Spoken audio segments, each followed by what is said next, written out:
PALS stands for Peer Assisted Learning Strategies, and it's a supplementary reading program that we put in place to help kids who are struggling academically or struggling in reading.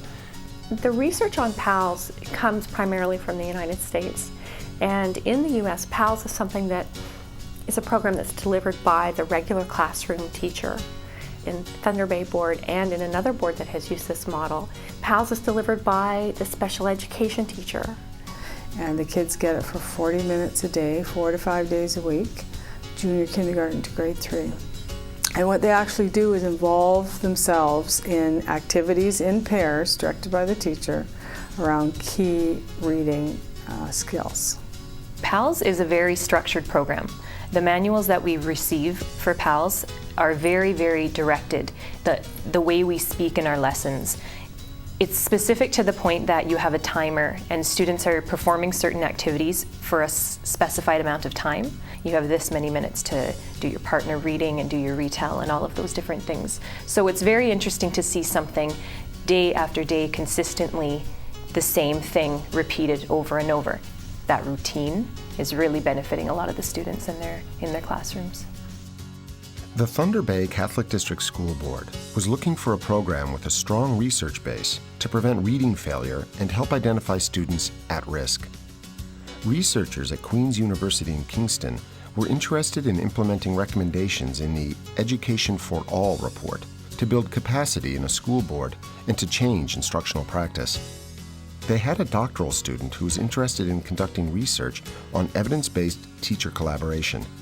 Together, they developed a program to determine if PALS could be effectively utilized to promote literacy achievement and build sustainable teacher expertise. The purpose of our partnership between Queen's University and the Thunder Bay Catholic District School Board is, well, it's twofold. The purpose for them is that they have assistance in helping them implement their PALS program and get it up and going and have that support from the university. The purpose of the partnership from our standpoint is credibility for Queen's program, because we can say that, we are working in schools. In any partnership, there are challenges. The challenge for the PALS project partners was the distance. To ease this, Queen's doctoral student Chris Matatal relocated to Thunder Bay for 1 year to ensure a hands-on presence in the classrooms. However, other challenges arose during the early stages of the partnership. It was something that was out of the ordinary. It was something we were going to have to learn from scratch. It was going to be implemented from scratch. And I think starting something like that new can be very intimidating. I've learned that it's not easy to get buy-in from the beginning. It takes a long time. And I think we have to take the long view of research instead of taking the short view. People don't immediately accept you because you're at a university or you have all this research behind you. It's not that easy. You have to earn that rapport, and you have to be able to give something to classroom teachers before they say, okay, now you're talking my language. You're giving me something really practical. Now I'm ready to listen to you. A lot of teachers don't have a lot of time on their daily schedule to go and do the background research that's necessary to show why PALS is effective or why curriculum-based measurement is effective. But we have that background and we have that body of research that we can bring to the school board and say, this is what the research is currently saying and this is the correct way to go. And the research results for PALS shows that demonstrated gains are observed for both low achieving and high achieving students. So everybody gains from this. After 20 PALS lessons, grade 1 students' ability to recognize words or word identification fluency has improved. The project is still underway, and the early evidence seems to indicate that PALS is making a difference.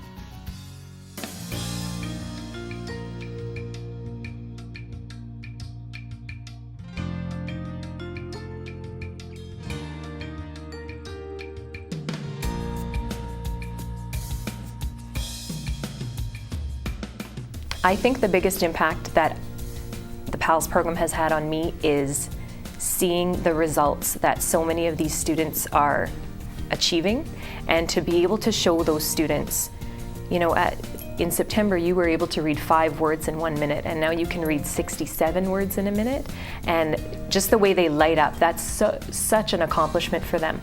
Teachers like it. The children seem to like it and enjoy it. They look forward to PALS. And the PALS teachers have reported to me that classroom teachers are now starting to talk the same language that they are. saying, you know, remember your PALS rules, or remember what you learned in PALS. And so we're seeing, I think, a cooperation between PALS teachers and special education teachers that has become real positive. The findings that come from this project, I think, are going to be the kinds of findings that really do have an impact, the potential for an impact on changing practice. Collaborative research in education can help to break down the barriers between the field and the academy. The PALS project promotes a deeper understanding of how data can be used to make instructional decisions and applies research-based knowledge and evidence to classroom practice. For me, it's really opened up my eyes to this whole opportunity and value for a school board working with university. One of the things that this particular school board did really well was they came prepared. They did their homework, they started early, they didn't just do it quickly or on a whim, they talked to other people who were doing the same type of program. The superintendent of special education has set aside special people to work on this project and fund it, so I think it's got a lot of support, and that's why it's working. It was something that was really tried and true, was working elsewhere really well. So to me, the stars were in alignment for this project because everything was going for us, and it seems to have really worked out well. I think this partnership worked because we were able to help make a proper match between Thunder Bay's needs and what the research could offer.